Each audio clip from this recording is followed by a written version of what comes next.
Mesmo que falte amor, acompanho o Vasco aonde ele for. Nasci pra te seguir.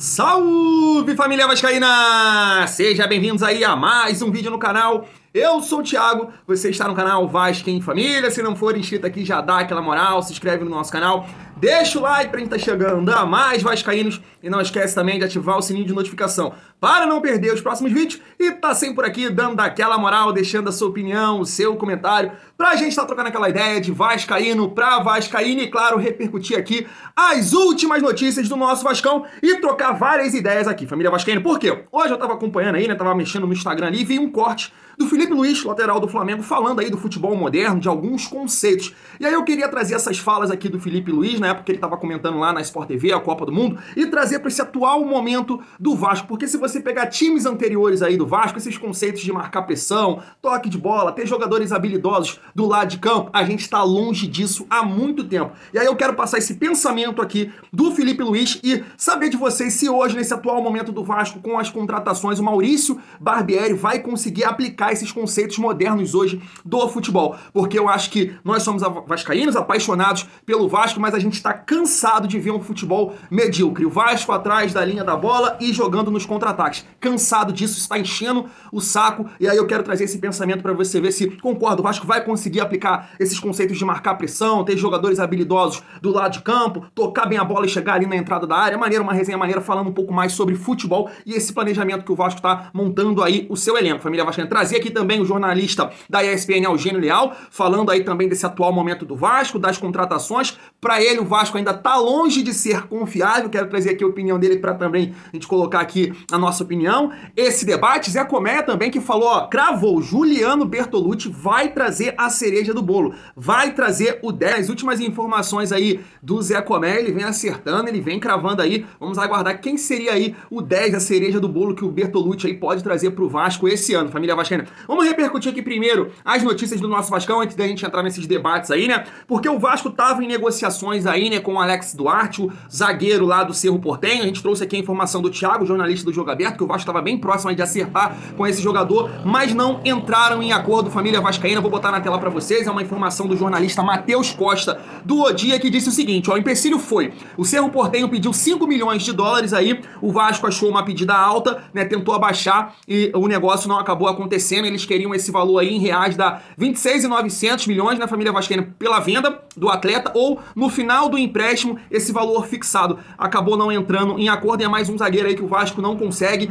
Tô vendo a movimentação do Vasco para trazer mais opções aí para a zaga, jogadores de qualidade, entendo eu, porque também existe a possibilidade, no meu entendimento, principalmente pelos laterais que o Vasco contratou aí para ser titular, Piton e o Puma, que são jogadores de muita ofensividade, a qualidade maior deles é o lado ofensivo, então pode ser uma ideia do Maurício Barbieri de jogar com 3 zagueiros, mas infelizmente é mais um jogador que o Vasco não consegue entrar em acordo pela pedida aí do Cerro Porteño. Mas pegando aqui a próxima notícia, quem sabe aí mais pra frente o Vasco possa até entrar em acordo com o Cerro Porteño, família, porque dias aí atrás, né, o Atlético Tucumã negou aí, também não entrou em acordo com o Vasco pelo zagueiro Manuel Capasso, mas parece que voltou aí as negociações. É uma informação do Joel Silva, tá na tela pra vocês, ó. Vasco retoma negociações pelo zagueiro Manuel Capasso do Atlético Tucumã, né? A diretoria vascaína pretende aumentar os valores da proposta, mas seguindo os moldes da oferta anterior. O empréstimo mais opção de compra, família vascaína. Então, se o Manuel Capasso for um jogador, acho que teve também aí um nome validado pelo Maurício Barbieri, por ser um zagueiro que sabe sair jogando, tem qualidade técnica. Então,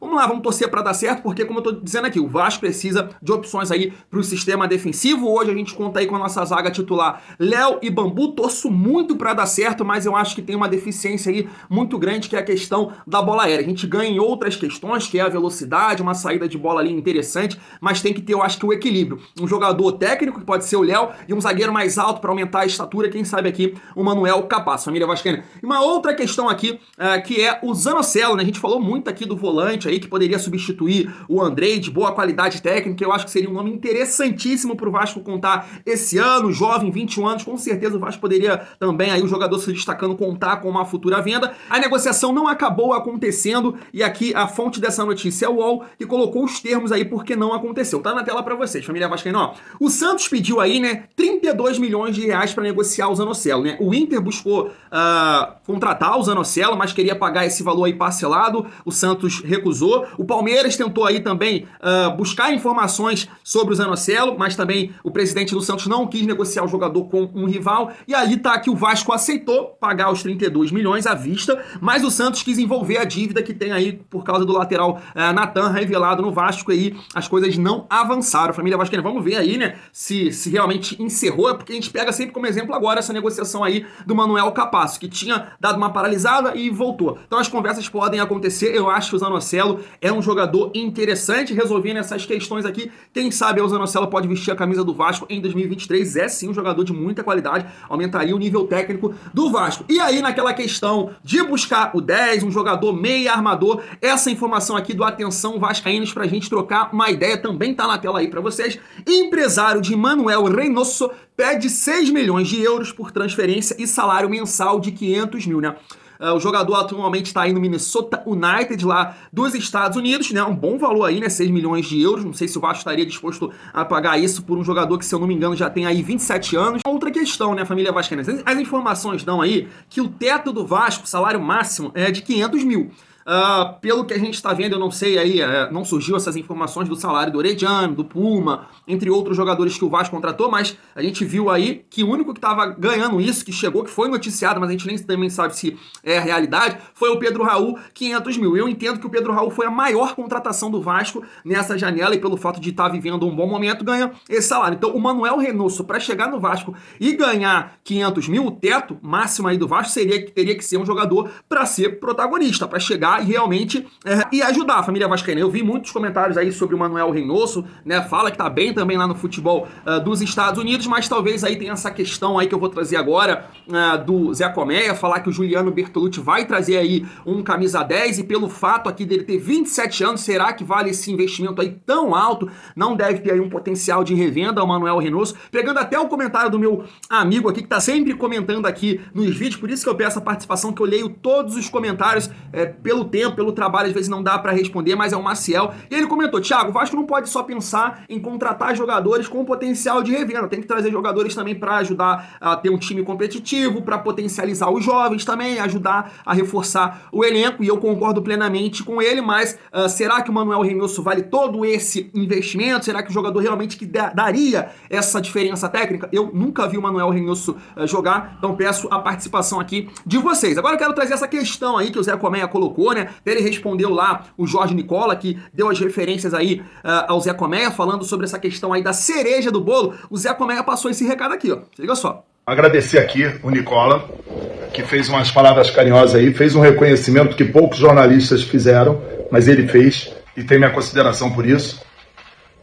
Cravei sim a venda do Andrei, os valores, cravei sim a vinda de um lateral direito de seleção sul-americano, que não era brasileiro. Cravei sim, Nicola, que tu esqueceu, que tu não deve ter ficado sabendo, o Pedro Raul 2 meses antes de ser contratado, e ainda teve outras coisas mais que eu já venho cravando. Mas vamos lá, sobre o Oscar, concordo contigo, não é o Oscar. Agora, eu jamais falei que era o Oscar.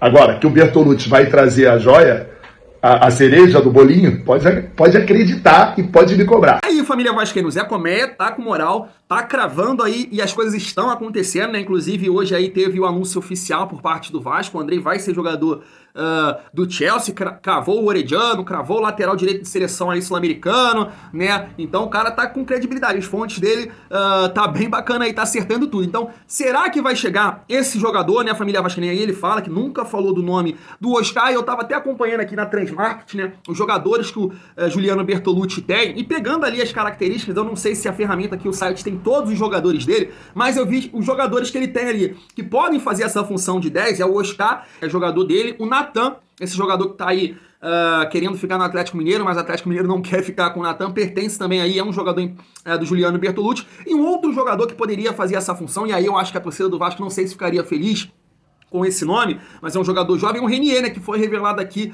no Flamengo, também pode fazer essa função aí de 10. É claro que eu não sei se a ferramenta aqui, o site, conta com todos os jogadores do Juliano, ou ele também está observando uma outra possibilidade aí. Agora nos resta aguardar essa situação do camisa 10, da cereja do bolo, porque realmente o Vasco precisa, cara, desse jogador que chame a responsabilidade, que aumente o nível técnico e seja uma referência técnica aí pro Vasco. É fundamental aí pra gente caminhar bem esse ano, família vascaína. Antes de trazer aqui o Felipe Luiz pra gente ter esse debate aí tático sobre o Vasco, se realmente o Vasco com essas contratações vai conseguir aí implementar o futebol moderno, esse futebol medíocre aí, um futebol de time pequeno, que o Vasco não pode ter isso mais na família vascaína, aquele futebol recuado, jogando nos contra-ataques. Chega disso, o Vasco tem que sim assumir um papel de protagonismo no futebol brasileiro. Quero trazer aqui a opinião do jornalista Eugênio falando aí sobre a montagem do Vasco. Se liga só. É um projeto que você tem que fazer, montar a casa, né, desde a sua fundação. Então não dá para você começar assim, vou contratar o Cristiano Ronaldo e aí o resto do time é o mesmo do ano passado. Não pode ser isso. Você tem que montar um time novo. O Vasco é terra arrasada em relação ao ano passado. Subiu num sufoco louco, não era para ter acontecido dessa forma, mas ficou claro que não tinha time. Então tem que começar, tem um time. Um time que tenha condições de jogar Série A do Campeonato Brasileiro, minimamente. O ideal é que se tenha um elenco. Ainda não chegou nisso. Então que o Vasco, a Roberta falou assim, começou a montar o time por trás. Porque hoje você tem uma defesa praticamente toda nova. Pumita Rodrigues, lateral direito, Robson Bambu e Léo na zaga, Piton. E Piton na esquerda. E se fala num novo goleiro, né? Pode ser o Ivan. O Cícero até falou de 2. Mas vamos imaginar que seja o Ivan. É uma defesa nova, com jogadores jovens, com potencial de desenvolvimento e bom nível técnico. Podem ser os melhores jogadores tecnicamente de cada uma das suas posições, mas eles vão ficar dentro de uma média boa do Campeonato Brasileiro. E ainda com passagem por clubes grandes, né? Então, sim, com experiência em Série A. Com experiência dessa pressão e tal, né? Em teoria... Sim, eles sabem o que estão jogando. Lá na frente, na verdade, começou pelo ataque, né? Que o primeiro contratado foi o Pedro Raul. Sim.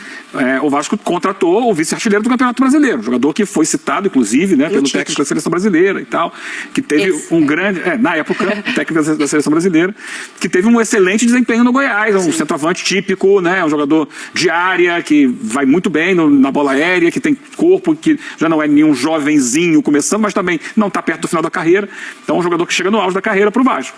É um caminho. Está longe ainda de ser um time confiável. Esse time vai brigar por alguma coisa especial. Ainda não.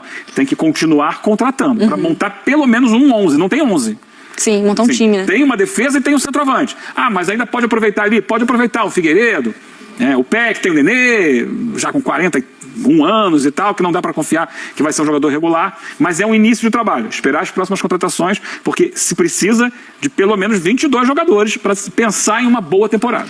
Aí, família vascaína, quero saber a sua opinião. Essa questão que ele falou aí, né, do Vasco não ser um time confiável ainda, passa muito, eu acho, por essas peças que estão faltando. O Vasco tem que trazer um grande goleiro, o Vasco tem que trazer aí 2 bons volantes, trazer um zagueiro também acima da média. Esse camisa 10 também seria muito interessante, ser bem acima da média tecnicamente, para você passar a ter confiança realmente no trabalho. E claro, pelo elenco que o Vasco tá montando, vai depender muito aí do trabalho do Maurício Barbieri. Se as coisas se encaixarem realmente aí, o Vasco caminhando, aí vai mudando essa questão aí, né? De confiança, de passar confiança pro torcedor, pra mídia, os adversários também olhar a gente de outra forma. Eu acho que tudo que o Vasco tá fazendo precisa ser mostrado dentro de campo. O Vasco não fez nenhuma contratação, talvez tirando o Pedro Raul, pelo momento que ele viveu no ano passado, que possa nos garantir que vai chegar e vai render. São boas possibilidades, são jogadores de qualidade, mas o trabalho precisa acontecer, então a gente tá aguardando o Vasco entrar em campo pra gente ver por qual caminho a gente vai trilhar. Eu tenho aqui a minha opinião que o Vasco precisa de muito mais reforço, mas vamos torcer aí para que todo esse planejamento possa dar certo aí. Paulo Brax, 777 e o trabalho do Maurício Barbieri acontecer. Família vascaína. Dentro disso, quero trazer aqui essa questão aí que o Felipe Luiz levantou do futebol moderno, ele comentando ali alguns jogos da Copa, e eu quero saber de você se o Vasco hoje tem essa capacidade aí de implementar essas questões. Família vascaína, se liga só. Qualquer time, isso eu já falo de Espanha, falo de Brasil, é incomodado quando é pressionado. A gente se sente incomodado com a bola no pé, quando o cara vem pressionar, quando sobe uns 3, 4 apertando, como o Japão fez. E encontrou naquele momento os seus melhores minutos e conseguiu virar o jogo. Mas falando sobre a Espanha, aí é um assunto interessante. E quem leu o livro do Guardiola sabe, e a escola toda do Barcelona, os treinadores dessa escola, do Cruyff, eles sempre dizem, o treinador ele chega até um ponto, né? Então o trabalho do Luiz Henrique, e ele deve falar isso porque eu tenho companheiros lá, eu vou levar meu time até a área do Japão. Esse é meu trabalho. Lá são vocês, né? E o Tite também fala isso pra gente, pros jogadores do Brasil. E o Luiz Henrique leva o time da Espanha até a outra área sem problema nenhum. Mas lá, o Michel falou um pouco do Vinícius, eu acredito mais na arte do engano, sabe? Eu tava vendo o jogo e tava vendo assim, bem os detalhes mesmo, e você não vê um jogador da Espanha, por exemplo, fazer o que o Vinícius fez no gol do Casemiro, que é dar um passe e virar o corpo pro outro lado, virar a cara, virar o pé, olhar que toca pra um lado, mas toca pro outro pra enganar. Você que vê que é um jogo da Espanha muito puro. Ele olha, tá sozinho, toca, faz superioridade, 3 contra 2 num lado. E aí eles entram por aquele lado. Se não der, vira pro outro lado. Então assim, você não vê muito essa arte do engano. E aí onde que falta essa criatividade que a gente fala, que os jogadores brasileiros têm. E aí, família vascaína, eu trouxe aí o Felipe Luiz falando dessas questões aí do futebol moderno, porque além de ser muito vascaíno, eu sou apaixonado pelo futebol. E me dói muito, cara, vendo nos últimos anos aí o Vasco agir como um time pequeno. Não instituição, mas jogadores, né, modelo de jogo, modo de jogar. Sempre você pega ali o Vasco recuado, jogando nos contra-ataques, e às vezes nem tendo as peças para fazer essa possibilidade. Marcar pressão, meu Deus, há muito tempo eu não sei o que é isso no Vasco, um time com qualidade para chegar tocando como ele falou aí. Então realmente o Vasco tá longe dessas características, desses conceitos modernos há muito tempo. Entendo que nesse momento, família vascaína, que o Vasco tá montando aí o seu elenco, acho que o Vasco é capaz de fazer algumas coisas. Claro que tecnicamente a gente tem que aumentar o nosso nível, trazer mais peças ao longo desse projeto aí, né? Um projeto longo, o Vasco só tá estruturando o seu time, né? A 777 trazendo as peças que dá para trazer nesse momento. Depois que organizar financeiramente, a gente vai aumentando o nível técnico, esse é o conceito, mas mesmo assim, com esses jogadores que o Vasco tem, acho que o Vasco consegue implementar algum desses pontos aí que o Felipe colocou, né? Marcar pressão, o Vasco tá montando um time jovem. Você vê o ataque aí, Orediano, o Pedro Raul, que mesmo com a altura é um jogador de boa mobilidade, a gente não sabe quem vai jogar pelo lado esquerdo, mas se for o Egnaldo, se for o Figueiredo, são jogadores que vão conseguir marcar pressão. Você olha pro meio campo do Vasco, também são jogadores leves, a defesa nesse momento, também, porque para você marcar pressão, seu sistema defensivo tem que estar atento, né? Diminuindo os espaços. Se você perde uma bola, esses zagueiros têm velocidade para recompor. O Vasco tá conseguindo também aí trazer o Orediano, que é um jogador que há muito tempo, essa característica do 1 contra 1, do drible, o Vasco não tem. Então são conceitos aí que o Vasco tá montando, tá interessante, e eu entendo que, por mais que a gente possa passar alguma dificuldade, porque futebol também é uma questão financeira, que eu tô falando aqui, o Vasco tá montando um time que dá pra montar nesse momento, eu acho que a gente pode ver aí o melhor futebol, o Vasco em 2023, do que a gente vinha, esse futebol medíocre aí ao longo dos anos. Como eu disse aqui, nós somos vascaínos, apaixonados pelo nosso clube, mas estava difícil assistir o Vasco jogar esse futebol de time pequeno. Acredito que a partir de 2023, mesmo com esses jogadores que estão chegando aí, alguns boas contratações, outros nem tanto, mas eu acho que o Maurício Barbieri vai poder acrescentar aí esses conceitos modernos aí do futebol e a gente olhar pro Vasco de uma maneira diferente, um futebol mais agradável de ver. Família vascaína, pelo menos aqui, é o que eu tô imaginando, pensando e torcendo pra dar certo. Claro, quero saber de vocês, se você concorda comigo, família vascaína. Vou ficando por aqui, gostou do vídeo? Senta o dedo no like, não se esquece também de se inscrever no nosso canal. Vou ficando por aqui, tamo junto e é muito bom ser Vasco.